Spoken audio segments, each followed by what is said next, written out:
Hello, everyone, and welcome to the very first episode of the EMF podcast. I'm your host, Ron King, with the Boo Boys Paranormal Research Team. Now, for those of you who are tech savvy or into the paranormal, EMF actually does not stand for electromagnetic fields in this case. This podcast is all about encounters and mysterious finds, basically meaning cryptids, aliens, ghosts, and other strange or unexplained phenomena. The goal is to interview people from all walks of life who have had encounters with the supernatural. In this episode, we're going to be hearing an interview with someone that I know personally, who told me a really interesting story about an encounter with a spirit. Honestly, I would have never expected to hear something like this from him, and same goes for other people who know him. He first told me about this during a morale event at work, and as soon as I heard it, I was absolutely intrigued, and I knew that I needed to share it. He has requested to keep his identity hidden, and he decided to use an alias during this interview. In his story, he talks about an experience that he had while visiting North Brother Island, located in New York. The island currently serves as a bird sanctuary, but was at one time a quarantine zone for those with infectious diseases. Now, I'm not going to talk too much about the island just because Nick is going to be discussing it during our interview, but with its history, it's absolutely the kind of place that one would expect to be haunted. You're listening to the EMF podcast, episode 1, Ghosts of North Brother Island, and I hope that you enjoy.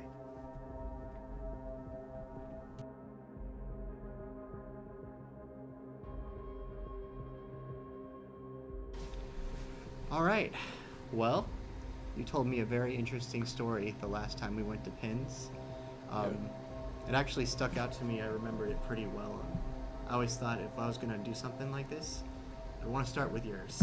Okay. So, why don't you, let's just start an introduction here. All right. My name's Nick. I've lived in multiple different places. I'm not going to specify my job and stuff like that, but one of the places I was living at was out in New York City, and I had the opportunity to explore some of the surrounding area there. And one of the places that kind of piqued our interest was an island up in the northern part of the East River, and it was called North Brothers Island. The job that I had at the time had me out on the water, driving some boats and stuff, but so we would see it regularly as we were going past, and a bunch of old buildings and stuff like that, and we always kind of wondered what it was. Excuse me. No worries. And always kind of wondered what it was, and did a little research on it and found out that that island was a quarantine island back when typhoid was very prevalent in the United States. A lot of the Irish immigrants coming over were carriers of it and stuff like that, and it was spreading all around the New York area. And it housed a lady by Mary, what was her name? Mary Malone? Typhoid Mary. Yeah, Typhoid Mary, right? And you can Google it. But she was an Irish cook who would cook for all these families and stuff like that around the New York area. And she would be present in the household for a few weeks at a time and stuff like that, and the family would get sick and contract typhoid fever, and she would move on to a different family, and that family would get sick. I think there's only 5 confirmed deaths attributed to her bouncing around, but because she wouldn't ever really say exactly where she was and who she cooked for and stuff like that, they said it could be up to 50 people. Could be. So she just didn't tell people about her condition. It was. She was a carrier. She was asymptomatic. Yeah, she was a carrier, and so she never exhibited any signs or symptoms or anything like that. So she never thought. And at that point in time, medicine was still pretty young in the United States, so nobody ever really heard of a carrier, you Right. know? And so she's like, well, I'm not sick, it's not me. And they kept, the state of New York kept trying to quarantine her on North Brothers Island, and she wasn't making any money, and she wanted to go cook again and make money. So she would leave and infected more families and more families. Anyways, she ended up getting quarantined back on the island once they determined that she was a carrier, an asymptomatic carrier, and where she lived out like the remainder of her days. So, do you know if anybody else lived on the island as well? Any other people quarantined? Yeah, there was a big quarantine station there. They have a hospital, a school. There was a hospital on there, crematorium, school, apartment buildings, and stuff like that. Wow. Her house is actually collapsed now, from where it was originally located. It's all fallen to pieces, but yeah. And so there was that going on with that island, and then there was also it was considered the worst. What was it? Worst maritime disaster outside of the Titanic. There was a steamship. Is it the Princess Sophia we're talking about? No, it was called the General Slocum. Okay. The General Slocum was a steamship that operated in New York Harbor, and it was kind of a ferry. All right. And it was ferrying. That day, it was ferrying like 1,300 or 1,400 people. Oh wow.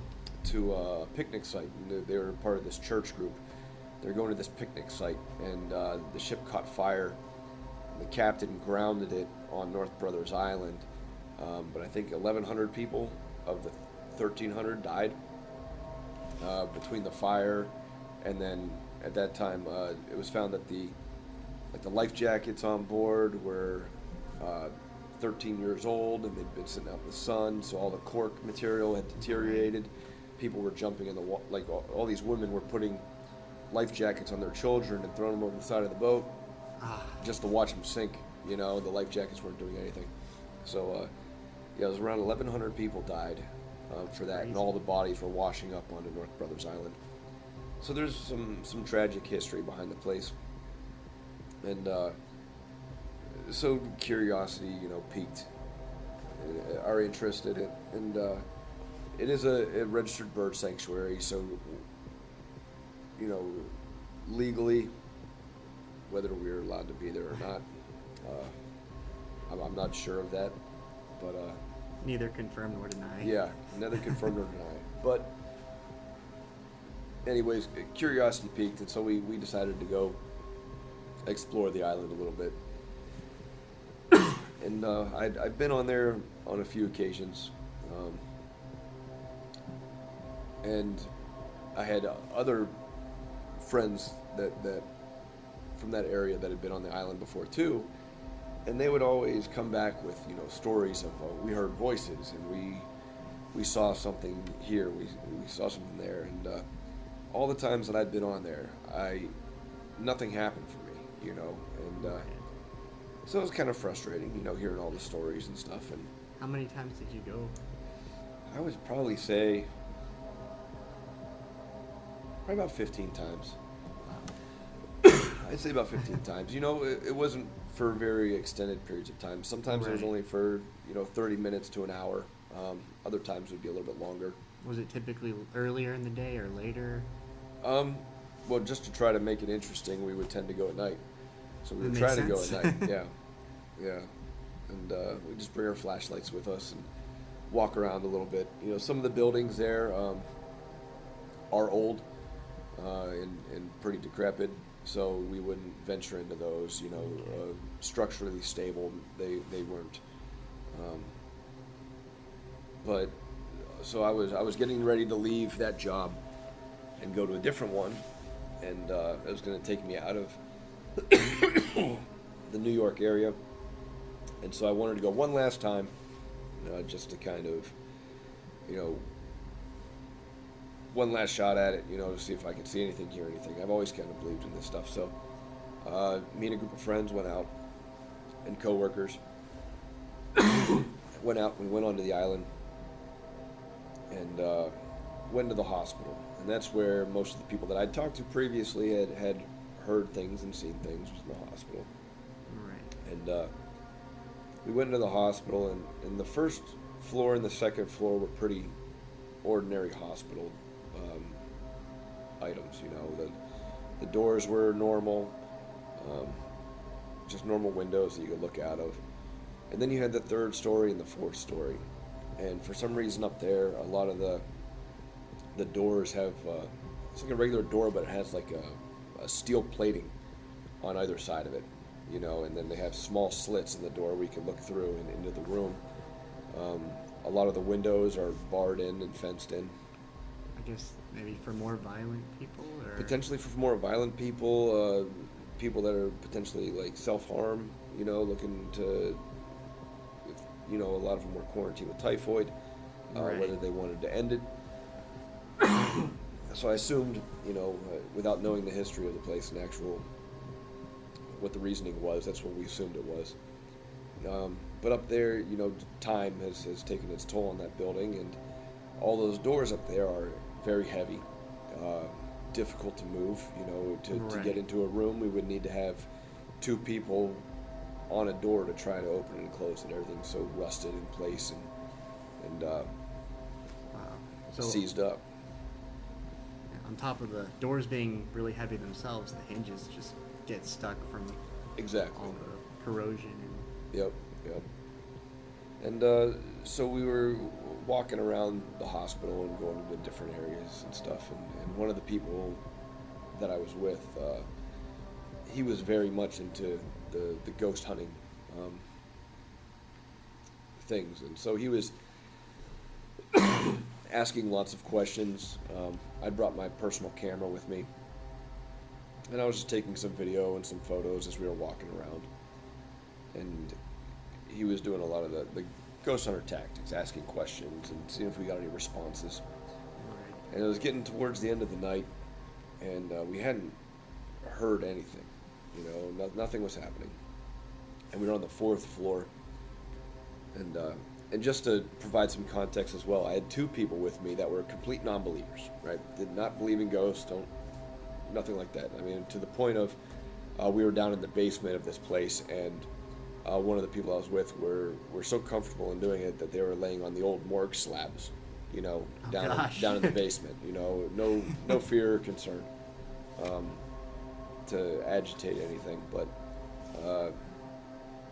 so we're back up on the fourth floor, and I'm standing we all kind of regroup in the center hallway. So the way the hospital was set up is you had like the main atrium, and then it had two wings that goes off on either side. Right.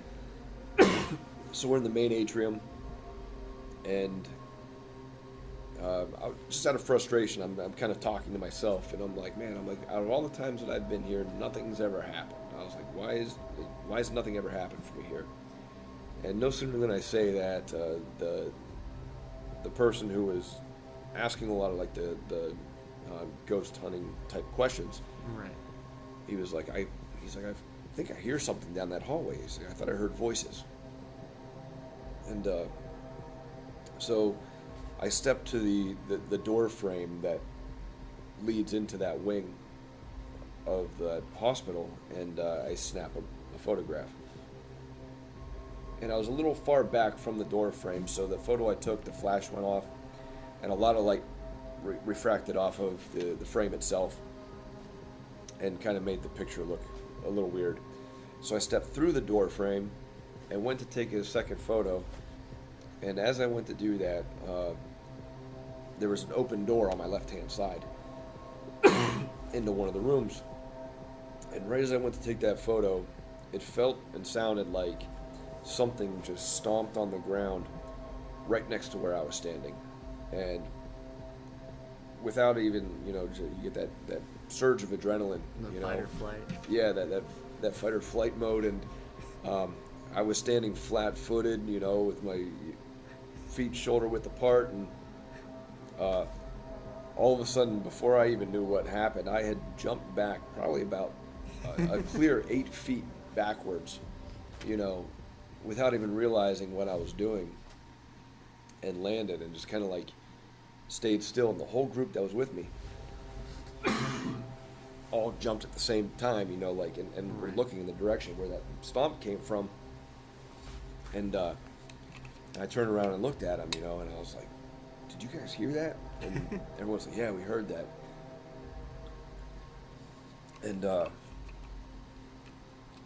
as soon as everyone kind of, you know, gathered in the center of the room looking towards that direction, all around us doors started to like slam. And we couldn't visibly see any of the doors, but all you heard up and down the hallways on both sides of us were just doors, just bang, bang, bang, bang, bang, bang, bang, bang, you know. And this went on for probably, I'd say, I mean, it felt like forever, but I would say maybe 15 to 20 seconds, you know, just up and down both hallways, multiple doors. And the whole group I was with, we'd all just huddled into the center of the atrium, and everyone had their backs to each other and flashlights out, you know, and just kind of like lights were going everywhere, and trying to figure out what the source of this was and what was going on. And finally, so after, like, you know, the first, that 20 seconds of door slamming, you know, it went dead silent. It went dead silent, and everyone kind of started to spread out a little bit. And I'm standing there, and I'm looking down the hallway where that foot stomp originated from, and trying to see if I could see any doors moving or anything like that. And I turn around, and one of the members I was with, the guy who was laying on the morgue slab, right, one of the non-believers. Right. He's standing with his back to the wall. And so I call him by his name. And I'm like, "Hey, Mike, what are you doing over there?" Because he separated himself from the group, you know, and he's the only one, and he's got his back to the wall. I'm like, "Mike, what are you doing over there?" He's like, "I keep hearing voices behind me." He's like, no matter where I'm standing, he's like, "I'm hearing voices behind me." He's like, "I know if I got my back to the wall, there can't be anything behind me, you know." Right. So we stayed up there for about another 3 to 4 minutes. One thing that I forgot to mention is that right after I heard that stomp of the foot, right, I switched my camera over to video mode, hit the video button on my camera. I had a full battery. Hit the video button on my camera. It recorded for like 2 seconds, then the battery died. That's crazy. Yeah, battery shut off. So I have 2 seconds of video right before the doors start slamming. Battery dies. Doors go crazy, everything like that, and everything I just said happened. And then it goes quiet again. So we stood there for about another 5 minutes, waiting to see if we could hear anything else, see anything else. Nothing else happened, and it was getting late at that point. So we decided that it was time to leave. And as we're walking back down the stairs, and I'd been talking to all the people that I was with, I was like, I had a full charge on this battery. I had a full charge on this battery. I'm like, it died on me, and I was talking about it, and I started messing with the camera again, flip it over to picture, and then back to video again, and power it on, and I have full battery again. And then I took a video directly after we walked down from that 4th floor, and I took a video, and I'm recording everybody walking out, and I even say it in that. I was like, you know, I hit the record button right before this, the battery just went completely dead on me, you know, and everyone's there with us. And we ended up leaving the island, and that was the last time I was on there. And, you know, I didn't talk to too many people after that ended up going back. I was one of the few people that would go to that island, and I took a lot of people with me. Right. But, yeah, I mean, just based off of the tragic past of that place, you know, it's hard to imagine that there's not something there, you know? Yeah, definitely. But, yeah, and those two people that I was with that were non-believers, even to this day, now they won't say what they think it was. Right. You know, they still have a hard time saying, yes, that was something paranormal or supernatural or whatever. But they both admit fully and 100% that something happened, and they Yeah. can't explain it, and they're not even going to try. So, Right. yeah, I mean, I think it being unexplained and you can't find a logical explanation. That's pretty much the definition of paranormal. right, So yeah. that's just crazy because, I mean, you were all. I mean, how many of there were you? There were two non-believers, yourself and. There's 6 of us. Right. 6 And of us. you were all bundled together down below, and which floor was it when the? With the doors? Right. We were on the 4th floor with the doors. Fourth That's floor. the doors. That's the one with all the heavy Right. steel doors that don't move. Right. Like you got to get 2 people on them, and all of a sudden we're hearing doors slamming left and right, and we can't determine where it's coming from, but it was on that floor with us. Right. know. And that's just crazy because you would know what those doors sound like. Right. There's nothing else that's going to make that noise. Yeah. And everybody's all together, so you know it's not one of you. No, definitely not So one of us. that's just pretty. That's scary. Honest, I'm surprised nobody bolted out of there. Yeah, I don't think anybody had any idea. They didn't want to be by themselves. First off, Right. and second, yeah, it was just kind of one of those, just huddle up and Right. get close and try to figure out where this is coming from. But for people that aren't, you watch the shows on TV and stuff like that, and they hear something like that and they go try to figure out what it is and investigate. Right. We're not The people we're not in that the- brave yet. Yeah. All we could do is stand in a tight circle and shine our flashlights around. That's pretty funny though. Yeah, yeah. Yes, that was pretty much it. I think to actually go on the island, because it is considered a bird sanctuary, and we didn't mess with anything when we were on there. We didn't Right. damage anything. We took our the area around like the hospital and the grounds and stuff is pretty flat. Used to be cement and stuff like that. It's overgrown now, but at no point where anybody was like messing with any type of habitat or anything Right. like that. But yeah, but I think to visit the island, you do have to get permission to do so. I think that the organization that I was working with there actually reached out to TAPS at one point to see if they were able to investigate that island.